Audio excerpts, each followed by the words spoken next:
Magandang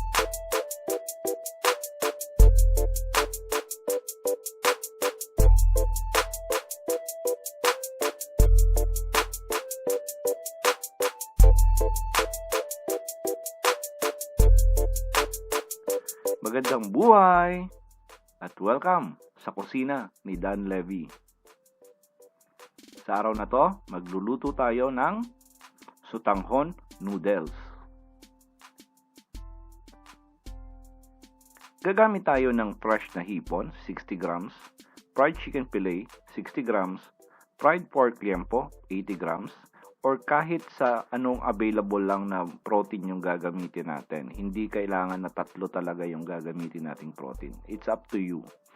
Gagamit din tayo ng wood ear or tenga ng daga, 40 grams, celery, 30 grams, carrot strips, 40 grams, onion leeks, 30 grams, at kung wala naman kayong onion leeks, pwede kayo gumamit ng spring onion.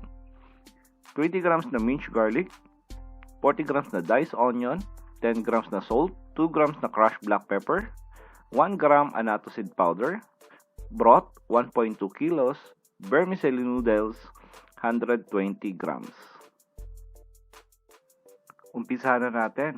Painitin lang yung ating kaserola at ilagay yung ating mantika.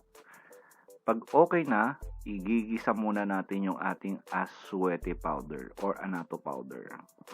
Kung mayroon kayong annatto seeds, lagay kayo ng mga ilang pirasong buto. Tapos, pag okay na yung kulay ng mantika, tanggalin nyo lang yon. Pwede na yon.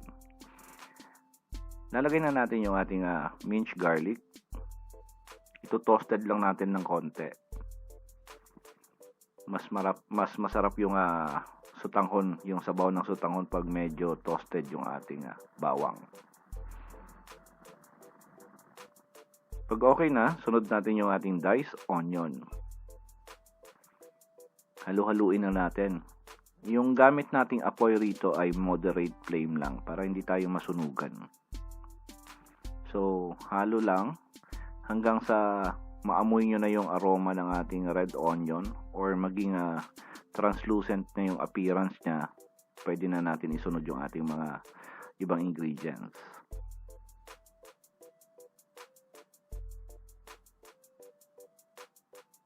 And lalagay na natin yung ating hipon, yung ating shrimp. Ngayon, kung hindi naman available yung ating tatlong meats or yung tatlong karne, yung shrimp, chicken at saka pork, it's either isa lang sa kanila. I prepared na chicken.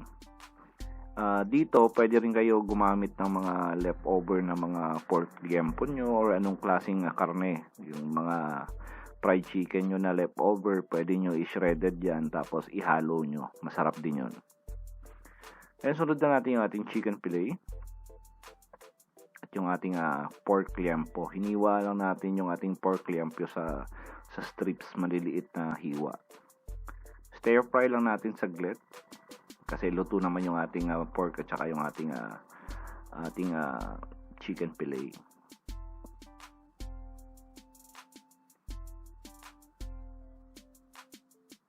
Lalagyan na natin siya ng soy sauce.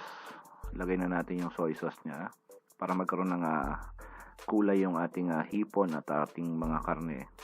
At para mag-penetrate na rin yung soya flavor doon sa mga karne.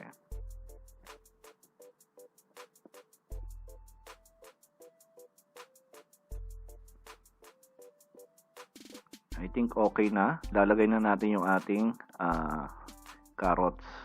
Yung ating carrot strips. Tapos sunod na rin natin yung ating onion leeks at saka yung celery. Pag hindi available yung onion leeks sa lugar nyo, pwede kayo gumamit ng spring onion. Yung pinaka malapit sa ugat, hiwain nyo lang yun ng mga 2 inches. Pwede na yun. At saka nilagay na rin natin yung ating wood ear, yung tenga ng daga. Pag bumili kayo niyan at fresh yung nabili nyo, hugasan nyo na lang na maigi at saka hiwain nyo ng mga maliliit. Pero kung bumili kayo ng dry na wood ear, i-soak nyo muna sa warm water for about 30 minutes. Hinalo na rin natin yung ating black pepper powder, yung ating crushed black pepper. Hinalo na natin. Ngayon okay na, lalagay na natin yung ating sabaw, yung ating broth. 1.2 kilos. Kung wala naman kayong natabing soup stock or ayaw nyo na magpakulo ng buto-buto, pwede naman kayo gumamit ng water, tapos lagyan nyo na lang ng broth cubes or broth powder yung ating sabaw. Pwede rin yun. Haluin lang natin. Pakukuluan lang natin po for about 2 minutes. Tapos lalagay na natin yung ating noodles. And by the way, yung vermicelli noodles natin, sinoke natin yun sa tap water for about an hour. Hindi na natin kailangan pakuluan ng matagal kasi nakasoak na siya sa tubig. Pakuluin na muna natin to ng 2 minutes. Then after 2 minutes, tingnan nyo naman yung ating sabaw. Ang ganda ng kulay. Kulay red-orange. Yan yung effect ng annatto powder.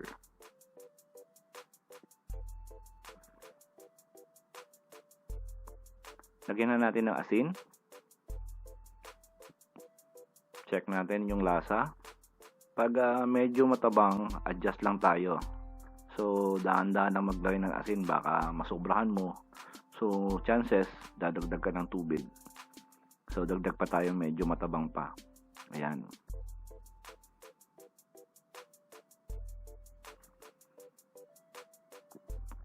Halo ng konti, tapos tikman natin ulit. Ayan, okay na. So ilalagay na natin yung soaked vermicelli noodles natin or yung ating sotanghon.